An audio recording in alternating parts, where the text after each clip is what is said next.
From the Times and the Sunday Times, this is The Story. I'm Manveen Rana. We all watched it, but some more closely than others. There was this fascinating moment at the very end of the World Cup when Spain, they were waiting to lift the trophy. Behind the giant inflatable World Cup that faces us, adrift of the platform, a huge red and yellow rectangular Spanish flag is unfurled. And we all knew the moment was coming, actually, because Donald Trump likes to be involved when it comes to the lifting of something gleaming. The trophy handed over. Rodri inviting Donald Trump into the foreground of the photo. And he puts both hands around the trophy. So he's there with Gianni Infantino and he starts ushering Trump across the stage. Those scenes on the stage there are extraordinary, with Gianni Infantino having to run across the stage just before Rodri lifted the World Cup to try to get Donald Trump out of the picture, but he wouldn't go. And we're all sniggering because we know one of two things are happening at this point. Either Infantino just wants the world to know he's so matey with Donald Trump, and Donald Trump equally, you're thinking, does he really want to be involved in the lifting of the trophy, or does he not know the geometry of what's going on?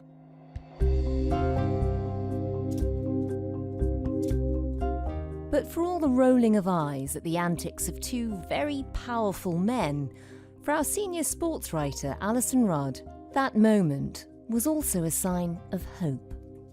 It was a reminder that football actually was the winner in the end. The beautiful game had won out because, in spite of the fact there'd been visa issues, extortionate ticket pricing, there was the hydration breaks, which were there for adverts, not for player welfare. There was a Somali referee not allowed entry. Red cards rescinded that shouldn't have been rescinded. Problem after problem. There was a lot that was distasteful about the World Cup, but all that was put to one side because football, the beautiful game, had won through. But now it seems the World Cup is for sale.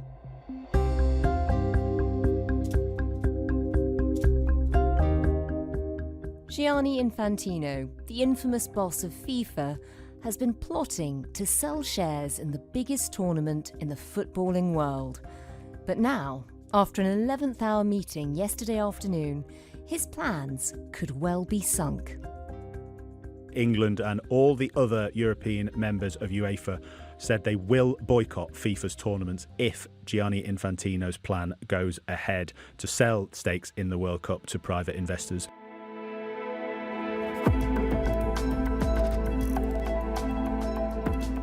So what was Infantino's grand plan? Will UEFA's rebuttal mean that the whole thing is dead in the water? Or can Infantino still make it work? The story today: selling the World Cup.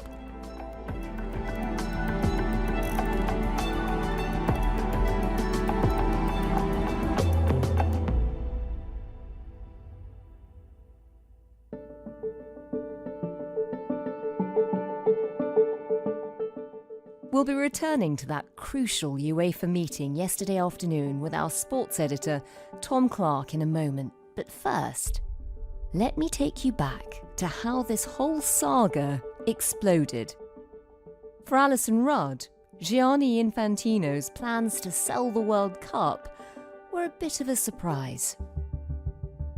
I was watering my plants in the garden and I got a text pinged to me saying that something big was about to break and was I ready to write about it. So I said, of course, very intrigued, and then got a bit more detail from my desk at the Times, and I sort of knew if Martin Ziegler, who basically, if something's happening in the sort of bureaucratic corridors of power in football, he will know about it. And he really got the sports story of the year here by breaking the news that the World Cup is for sale.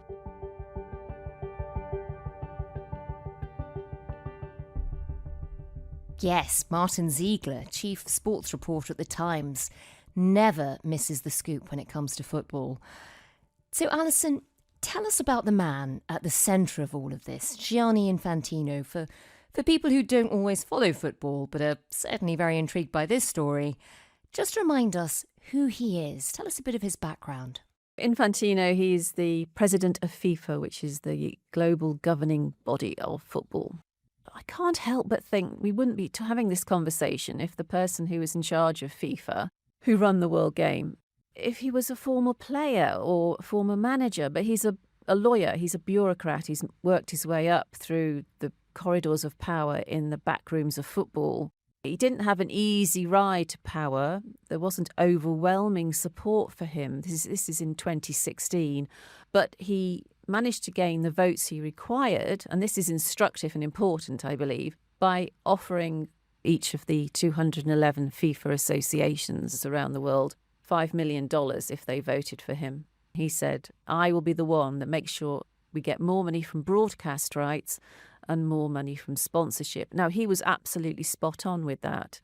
The game has just grown exponentially in the amount of sponsors that are willing to attach themselves to it, and the broadcast rights are worth billions. So he was able to give the 211 voters, he was able to give them $5 million each. So here we have a man who positioned himself as someone who was the saviour of the beautiful game. But in fact, his presidency was built on handouts. And Alyson, it was quite a controversial World Cup for him. Just remind us of some of the moments where people were raising eyebrows. Well, it's sort of sublime to the ridiculous, really. Having America hosting it again so soon, you kind of think, well, you know, he's so fond of Donald Trump. It just feels a bit matey, really, for America to have it. So they offset it by sharing the hosting duties with Canada and Mexico. But it did feel very much as though they were add-ons. It did have an American tinge to it, which is ironic because America doesn't love men's football. They're really into their women's football, but they're not into their men's football very much at all. But it felt Americanized. So we had hydration breaks that lasted 3 minutes. To break the game into quarters is a massive step. It's changing the game. It's not football anymore. There we go, hydration break. We just had 4 minutes standing around for a head injury. Now we're going to take a hydration break. Rich James ain't even sweating. This is ridiculous. You might say, well, so what? Gives the players a rest. Well, the Players' Union did not ask for hydration breaks. Most of the games were in air-conditioned stadiums or at times where they were not too hot. So it affected the football. If you're in full swing and you've got momentum, you don't want a hydration break. It kills the game. Kills the game. Kills the game. Well, do you know what? We're not playing 245s. Do you know what? And Alyson, apart from it having an American tinge, it also had quite a Trumpian tinge. I mean, just remind us of some of the moments when Infantino himself ended up in trouble. I've mentioned the matiness between Trump and Infantino, and which culminated in the most startlingly... You wouldn't make this up if you were writing a satire about FIFA and the World Cup. But a player called Balogun was sent off. He played for America. America had been doing quite well up until this point. And then suddenly they were facing the first big team they were going to face, which was Belgium, in a knockout game. And their striker, their talisman, been sent off, which means you automatically are suspended. Trump didn't think he should have been sent off. I understand sports really well. And that wasn't a foul. That wasn't even an infraction. That was two guys running full speed that happened to crash into each other. He didn't do anything wrong, and he's our best player or one of our best players, a very vital player. And he gave him a red card. I didn't know what that meant. I didn't think it meant much. Then I started hearing that means he can't play in the next game. Trump had a word with Infantino. Lo and behold, the red card isn't rescinded. It's just punishment for it is deferred by a year. I mean, this is just like randomly making up the rules as you go along just to make sure that Donald Trump's happy and the USA have their best player available. And by the end of the contest, although the World Cup itself had been judged to be a success, Infantino was clearly coming in for a lot of criticism, which then led to the most extraordinary Instagram post. Tell us about this. Yeah, I think Infantino he put together a series of slides, just a PowerPoint presentation to the world, explaining that everyone who was focusing on the things we've been talking about, the Balogun affair, the hydration breaks, visa problems, ticket pricing, he was saying, why would you focus on these minor, tiny issues that didn't really exist? Why focus on that when what FIFA delivered was beautiful football and fan engagement and happiness? So at that point, you just thought, oh, here we go again. He's said things like this before in speeches, that the rest of the world who criticise him are fools and he's the only one that understands the beautiful game and everyone should be thanking FIFA for it. He released this Instagram post because he wanted to pave the way for the selling off of the World Cup. He didn't realise the Times were going to break the story sooner than he was expecting it to become public knowledge. That's what's quite so extraordinary. So this is just him calling out the haters before presenting a proposal, which the Times managed to get to first, which would obviously make a lot of football lovers hate him. Just talk us through what he's planning to do. He wants investment in the World Cup. It effectively means selling it off, creating shares, if you like, in a public company. So most of it would go to private investors who seem to be mainly American and have links to Donald Trump's family, the Kushner family in particular. And then $40 million would be given to each of the 211 FIFA associations. So as you know, in England, we have the English FA. Well, every country affiliated to FIFA have their FA, their football association. But there are more small countries than there are big ones. And this is a cunning plan. What they see is a man in charge who's prepared to give them more money, $40 million, if they say yes to the project. This is transformative money. If you're a small nation where you're struggling to produce coaches, you're struggling to produce pitches of a good enough quality to train young Indigenous players, that £40 million will give you that. And that links to it being the democratisation of the game as well. This has been a theme of Infantino throughout his tenure. And he is actually popular in the developing world because he's always said, I want you to be there on the world stage. I want you to have the chance to participate. I don't want it to be just the same old faces. And whether he means that or not, it's just one vote per country.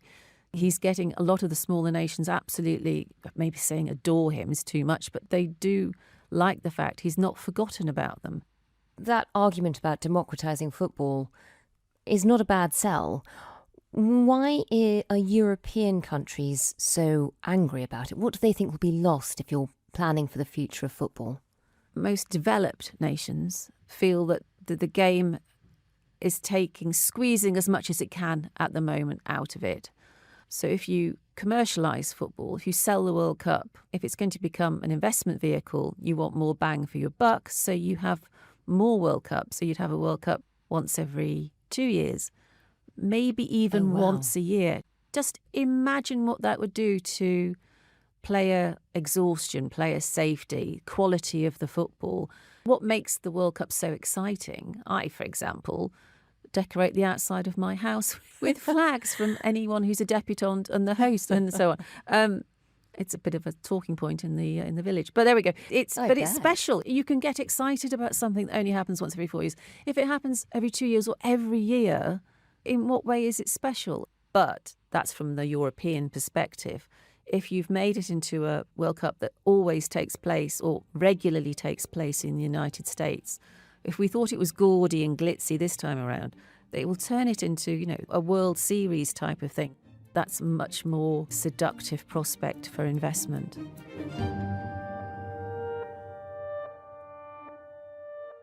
Alyson, you've been telling us about Gianni Infantino's plans for the World Cup, the huge controversy they've caused. As you said earlier, it does feel like they have a real American tinge and quite a Trumpian tinge at that. Should we be looking at the relationship between Trump and Infantino to understand how all of this has come about? Just tell us a bit about that. How far back do they go? It's really strange. They honestly, when they're together, they act like cousins or some sort of, like they're part of the same family. There's a real deference to the way that Infantino behaves when he's with Trump, but he also gives off this vibe of, well, I'm the only man in the world who truly understands him and can deal with him, sort of thing. But most significantly of all is one of the funniest moments ever I've seen in football is when FIFA decided to award the World Peace Prize to Donald Trump, who said it was one of the greatest achievements of his career. Mr. President, this is your prize. This is your Peace Prize. There is also a beautiful medal for you that you can wear everywhere you want to go. I'm going to wear it right now. Okay. This is truly one of the great honors of my life. What did people in the world of football make of that? Well, the Peace Prize isn't anything to do with football, and it was invented, possibly partially invented, because Infantino actually believes that football helps the world because it brings nations together. It can be a force for good and for peace. But it was blatantly invented so that he could give something, a big accolade to Donald Trump. And their relationship goes back quite a long way because he was even invited to the inauguration.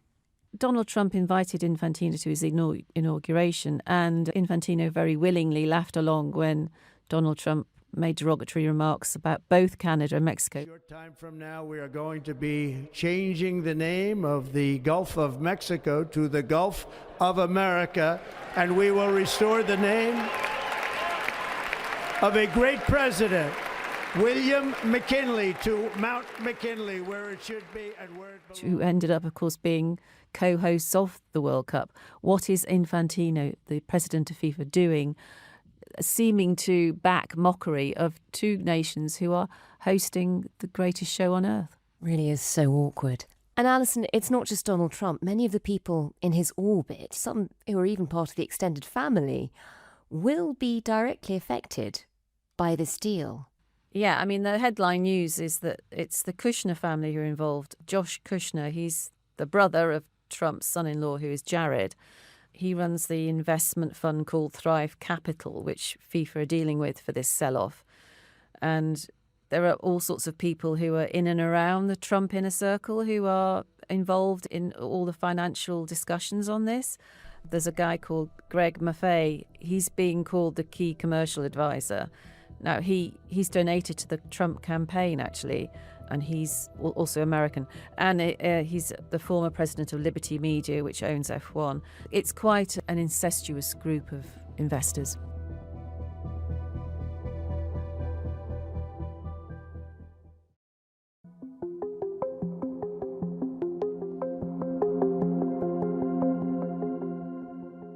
For all this talk of sell-offs and corporate restructures, one thing has been standing in Infantino's way: the consent of World Football Associations. And yesterday, the most muscular of them all weighed in on Infantino's plans. This was the huge news that the whole footballing world has really been waiting for since these plans were first revealed by the Times on Tuesday. Everyone, I think, has been waiting for a response, and UEFA and its member nations have delivered it in this fashion. Tom Clarke is sports editor at The Times and the host of our sister podcast, The Game. So this was a meeting of all 55 UEFA member nations. This was an emergency meeting called by their president, Alexander Ceferin. Martin Ziegler, just before 4 o'clock, broke the news that England and all the other European members of UEFA said they will boycott FIFA's tournaments if Gianni Infantino's plan goes ahead to sell stakes in the World Cup to private investors. We believe it was a unanimous decision. A huge moment, absolutely huge, an absolutely seismic blow to FIFA and Gianni Infantino's plans. This was the moment that a lot of football fans had been waiting for. They had been waiting for a strong riposte to these plans, and it's arrived in the form of UEFA.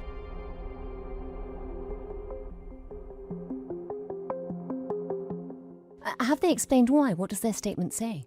We could do an entire extra story about that statement. So many great lines in there. The World Cup cannot be treated as an investment product. They said it is one of football's greatest sporting legacies.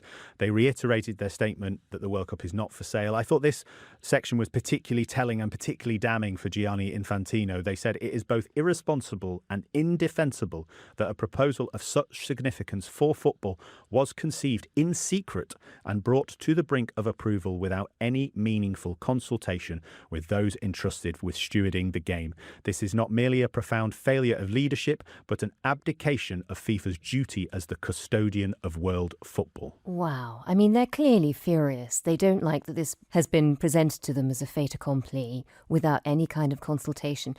But if they do boycott it, I mean, that would mean the World Cup without any of the European teams. The top four in this World Cup, 3 of them wouldn't be there. You wouldn't have Spain, you wouldn't have England, you wouldn't have France. Does this mean Infantino's plan is dead in the water? Is it over?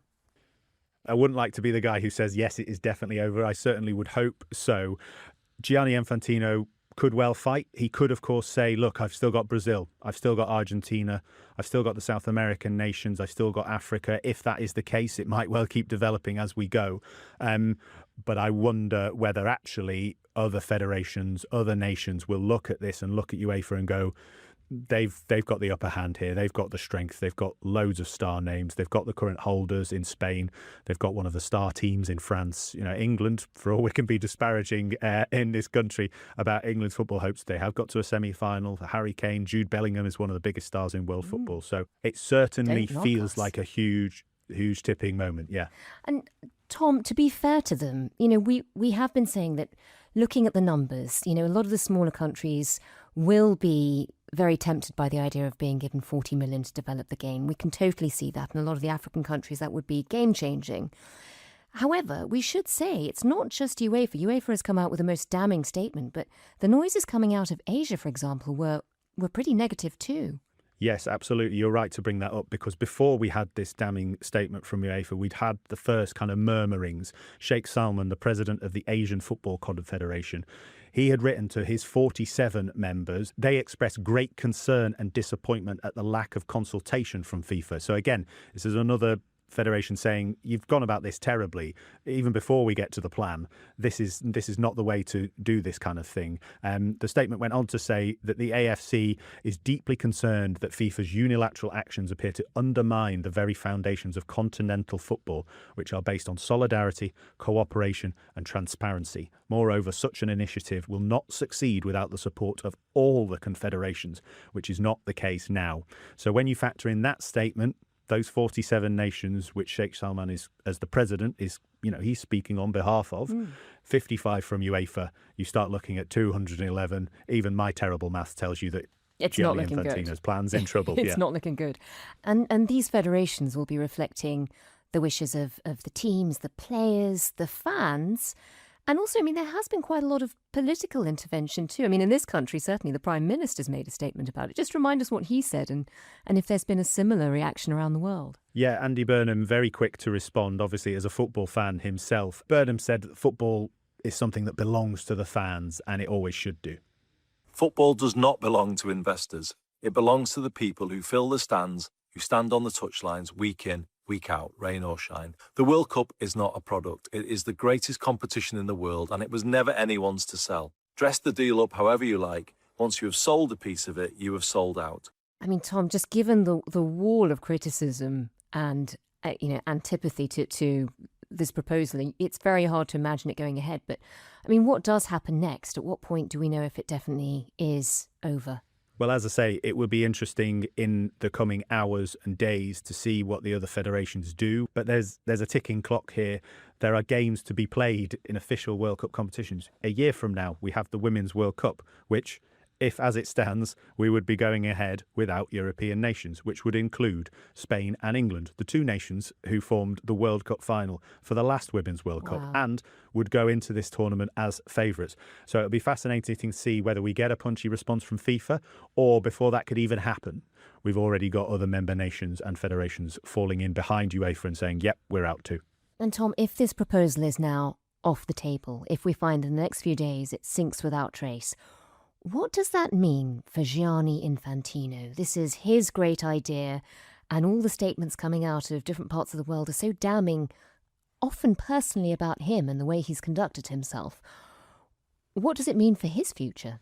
I'm so reluctant to say that it must be the end for Gianni Infantino, but I will say that I hope it is the end for Gianni Infantino because of some of the way he conducted himself at recent World Cups and tournaments and things. And, this has been a real show of his true nature and his true feelings for the game. But I wouldn't be surprised if he tried to cling on, but you would have to assume, if you think about comparative situations in politics, in any other walk of business, if you play your hand this hard and end up losing, you imagine your position is untenable. And Tom, you're clearly experiencing some relief at this latest turn in the story. For you, for fans everywhere, for people who really care about the game, I mean, you watch it day in, day out, you literally present a podcast called The Game. Is this a moment where you can feel that maybe the future of football is a little bit safer? In my job, it's such a privilege. It's such a wonderful thing to be able to watch football and talk about it for a living. It's a real joy. But there are certain moments where I started to maybe think, is there a future in which I don't love football anymore? I don't even like football anymore. Wow. If these people who don't want football to be what it is, 22 people kicking a ball around and fans in the stands seeking joy but also experiencing heartbreak, if it gets so far removed from that, I'm not sure I would recognise it as the sport I love anymore. So these moments where people stand up, even if it is big organisations like UEFA who are not faultless themselves, it does give me a sense of hope, maybe, that money won't always win and it will still be about the joy of football.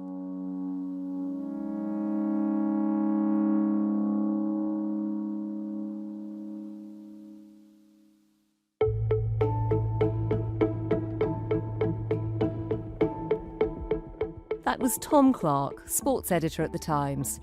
And before that, we heard from Alyson Rudd, senior sports writer. The producers today were Olivia Case and Micaela Arneson. The executive producer was Harry Stott. Sound design was by Dave Creasy, and theme composition was by Mal Assetto. If you want to get in touch with us about this or any other story, do drop us a line to thestory@thetimes.com. Thanks for listening. We'll be back tomorrow.